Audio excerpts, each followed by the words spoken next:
I'm Captain Brian Fancher with Texas Fishing Tips. This is your weekly fishing report for the Corpus Christi Bay area. I'll be showing you some areas to fish over here in Nueces Bay, again over in the Portland area, as well as some gas wells that you might want to take a look at, kind of out in the middle of Corpus Bay here, and then down over in the where the Laguna Madre and Corpus Bay meet.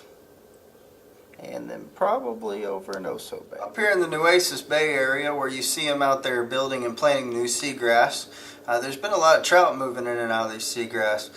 You don't really want to get your boat up in there because they're kind of trying to grow it and props will tear it up. But if you got a kayak, I really suggest going out here paddling around these new little islands and experience them, and there's some good trout moving through there. So take yourself a paddle tail and or a sand eel right now. I like a big bright-eyed sand eel, and bounce them along off the edges of those new islands they've created, and just drift through them and look for the deeper cut. Moving along the Portland shoreline right over here, right outside the golf course at North Shore Country Club, there's a drain pipe down here. There's been a lot of trout hanging along this edge, mixed in with some spotty reds. Your best bet is if you can get your hands on some decent size piggy perch to throw them in there. If not, then live shrimp works really well. And again, for your artificial chunkers, a good sand eel, bright color, it's been working fairly well. I've been finding that the pearl white with a metaflake in it and a bright chartreuse tail has been my go-to right along here right now. This time of the year when the winds have laid down, all of you have seen the gas wells and out here in the middle of Corpus Bay.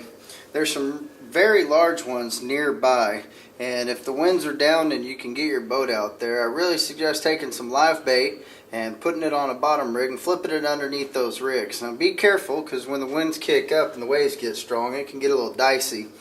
But there's been a lot of good trout and reds as well as black drum hanging around the legs of these rigs out here.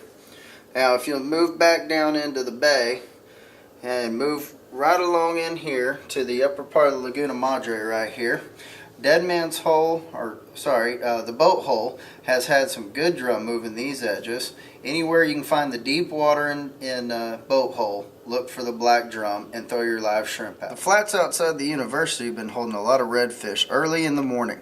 Right as the sun's coming up, you want to be out there and be in about 2 feet of water right near the apartments, and you'll see a lot of reds moving along in there. There's a lot of mullet they're chasing. As soon as you find the mullet, you'll find the redfish. I would throw a top water at them and just twitch it along at a reasonable pace, and they'll start blowing up on it.